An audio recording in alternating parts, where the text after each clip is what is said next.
Ladies and gentlemen, boys and girls, cobblers, wobblers and wincing hobblers, welcome along to the Joyous YouTube channel, where we discuss books and little else. And usually, as I say on this YouTube channel, a C-list celebrity goes shooting into the slime, and I blacken the microphone and the camera lens with my own wobbly, ill-begotten, rushed thoughts. And that will not be happening today, both because I have very, very little to submit for once, because my brain isn't perhaps as gushing and as quick as I would quite like it to be, but this is the way of the world on Wednesdays. And secondly, as a mark of respect for the book we are to be covering today. This, ladies and gentlemen, was originally published in 1871-2 and finds its pretty way to our desk today. This is George Eliot's Middlemarch, a study of provincial life, as it is subtitled, and it is, as so many of my bibulous subscribers will know, my favourite book in all of the world. This is absolutely fantastic. I've read it twice, once in 2023, a second time, you will have guessed, in 2024, and now for a third time for the hat-trick in October of 2025. We are 160 pages in, and yeah, it is doing all of the things that it has done in the past. I am reading this alongside Christopher Russell, BookTube's resident cartoon hedgehog.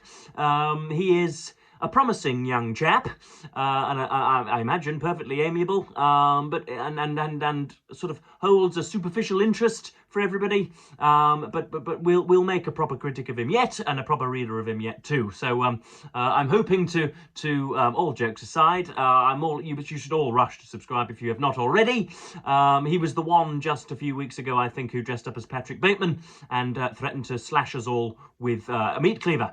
But yeah, I am hoping to what should I say, indoctrinate Christopher into the ways of George Eliot and Middlemarch.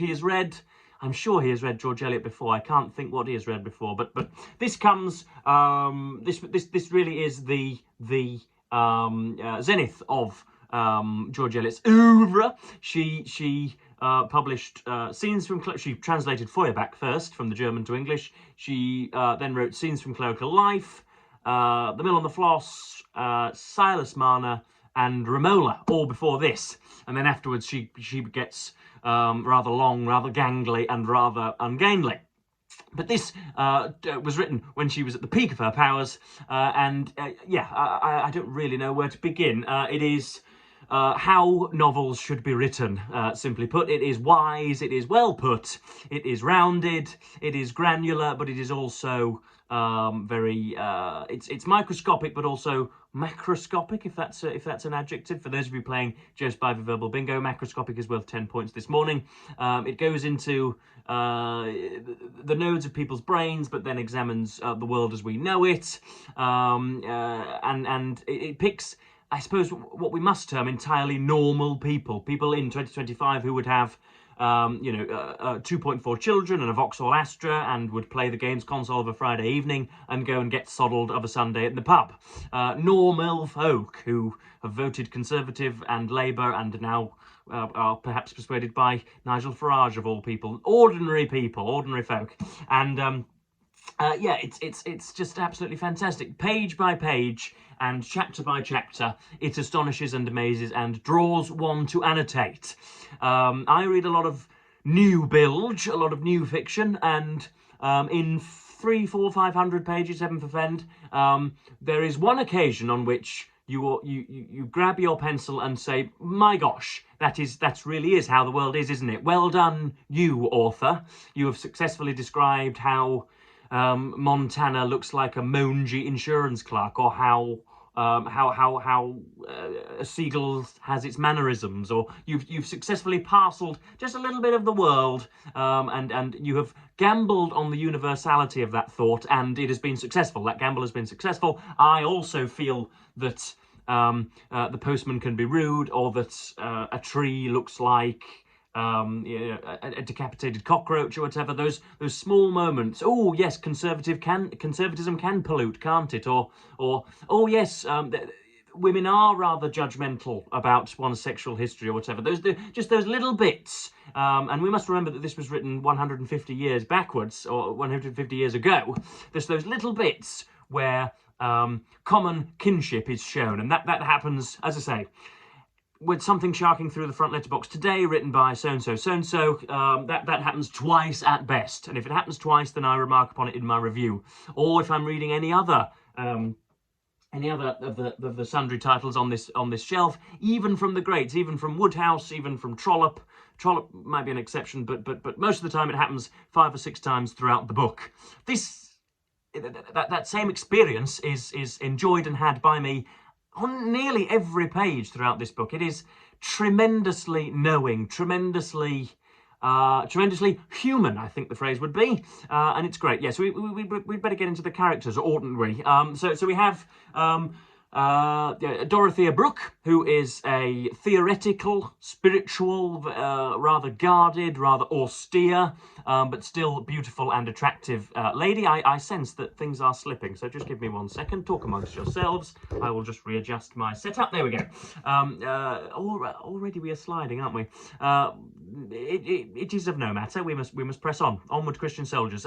Yeah, we have Dorothea Brooke, who I have just festooned with a load of adjectives for your pleasure, and she has a sister by the name of Celia, who is prettier, maybe, or certainly more prepossessing. Certainly the one you'd choose visually.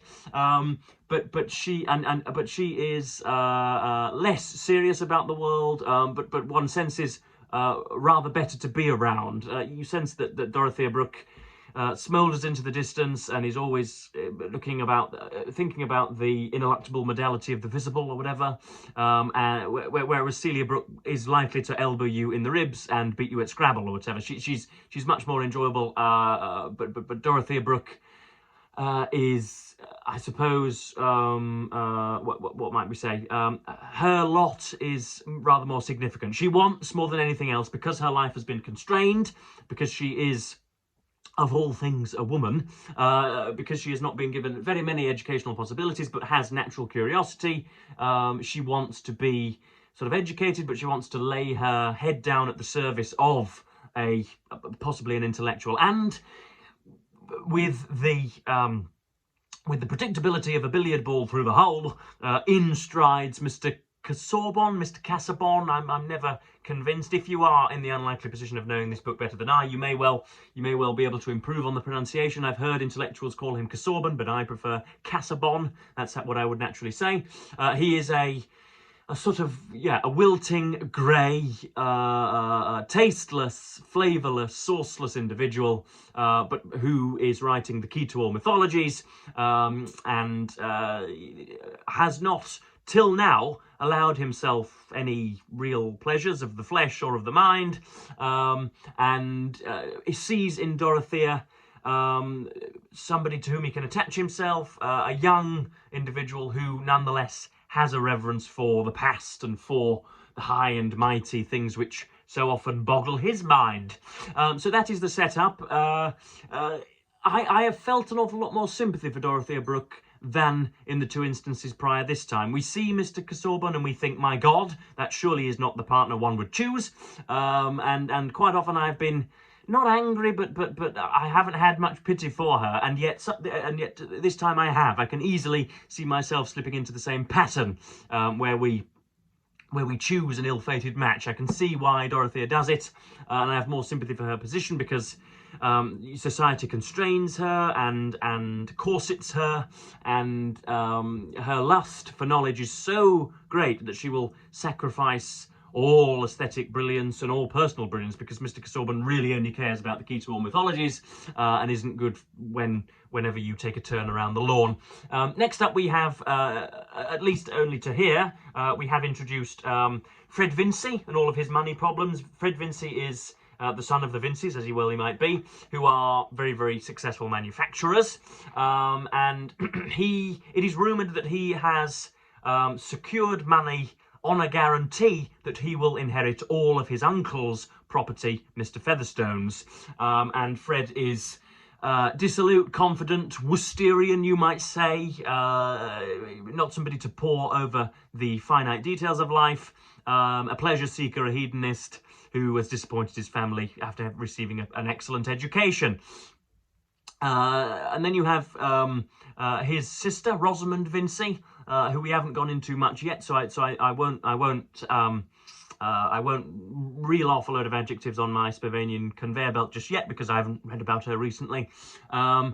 And that pretty much just about covers us, to be honest. We have Mr. Brooke, who cackles and gaggles and does all the rest of it. But there we are, just about. We're a tenth of the way through after a day, just over a tenth of the way through. And yeah, I'm absolutely loving it. And I shall let Elliot do the rest of the work in reading out her passages. It is the conversations are humorous, the general exposition is very helpful. It is often said of Middlemarch that those recommending it, such as myself, have often said in the past that it's a slow burner, and that it's written for minds of a different era, and just because you can watch glossy Bulgarian pornography, your attention span has been slimmed slightly, and your expectations of wowing have been lowered, and as a result of that, Middlemarch can be a bit of a bore at first, but I've not found that. Whether that's because my brain is different to my zillennial peers or what, I don't know, but I have felt it to be rather snappy, and I felt it to move from character to character and dialogue to dialogue with a gainly speed. Anyway, here we go. This is Eliot's just delineating between Celia Brooke and Dorothea Brooke. Dorothea being pretty much the title character throughout here, and this is how they are differentiated. The rural opinion about the new young ladies, even among the cottagers, was generally in favour of Celia, as being so amiable and innocent-looking, while Miss Brooke's large eyes seemed, like her religion, too unusual and striking. Poor Dorothea! Compared with her, the innocent-looking Celia was knowing and worldly wise. So much subtler is a human mind than the outside tissues, which make a sort of blazonry or clock face for it. So there you go. People naturally assume that Celia is to be the chosen one. People naturally assume that Sir James Chetham will be the match for Dorothea Brooke, and yet all of that swaggery and all of that horse bridling magnificence of Sir James Chetham is put to one side, and she chooses Mr. Casaubon, Mr. Casaubon. So here we go. This is Dorothea properly outlined. I call it her rat racing mind and her higher perspectives. A note on this edition in particular. First of all, we have Zadie Smith honouring us with a 2009 essay at the back. Only a few pages, I think, so we may get to that in a week's time. But also, it is a, what is it? What are they called? Penguin English Library Classics, I suppose. With gorgeous font. I have great expectations in this garb and a few Sherlock Holmes stories and Jekyll and Hyde, Mr. Jekyll and Dr. Jekyll and Mr. Hyde. But it doesn't give you much room for margins, this stuff. It doesn't give you much room in the margins. I want, of course, to be essayistic on every page, but I'm only able to give a line. So who knows? Maybe brevity is of the essence, but I always feel as if I haven't quite got enough room in here. But anyway, this is Dorothea Brooke. The intensity of her religious disposition, the coercion it exercised over her life, was but one aspect of a nature altogether ardent, theoretic and intellectually consequent, and with such a nature, struggling in the bands of a narrow teaching, hemmed in by a social life which seemed nothing but a labyrinth of petty courses, a walled-in maze of small paths that led no whither, the outcome was sure to strike others as at once exaggeration and inconsistency. So there we are. That's Dorothea Brooke not letting up, in other words. She's not somebody to let her hair down, and not somebody to have a bit of wine of a Friday evening whilst Strictly Come Dancing plays or whatever. We have next up, in the next 3 pages, or the next 3 passages selected, we have, I don't know what might be referred to as George Eliot's sharpness, and how she can wow not just in the proficiency of her paragraphs, but in the proficiency of her lines. So many times in this book you are circling stuff which could easily be placed on the kitchen wall as a memorable and advantageous quote. And here we go. She's talking here about desire and our whims and wants. It's simple. It's 3 lines, and it's you'll be chuckling. And certainly the mistakes that we male and female mortals make when we have our own way might fairly raise some wonder that we are so fond of it. Again, again, how often have those thoughts crossed our own minds? Then we have the courtship of Casaubon and Dorothea Brooke, and again, just 2 lines. And there are many blanks left in the weeks of courtship, which a loving faith fills with happy assurance. There you go, perfect. It's just a sort of a sentinel of the mind. That's what George Eliot is, a sentinel of the mind. How about that for an extemporaneous phrase? And then last but not least, we're talking about, again, the prospects. So Celia's laughing. She was surprised to find that Mr. Casaubon could say something quite amusing. Well, you know, he may turn out to be a Byron, a Chatterton, a Churchill, that sort of thing. There's no telling, said Mr. Brooke, of course referring to Casaubon's general dullardery, or his general boringness. Shall you let him go to Italy, or wherever else he wants to go? So this is just before the marriage, and Casaubon's going to again find some evidence. He's going to find some facts. Yes, I've agreed to furnish him with moderate supplies for a year or so. Oh no, sorry, that's a complete lie. This is Will Ladislaw, whom I haven't mentioned throughout this book. Throughout this short review, because he again has not predominated just yet, but he will. We're talking about Casaubon and his what should we say? What is he? He is...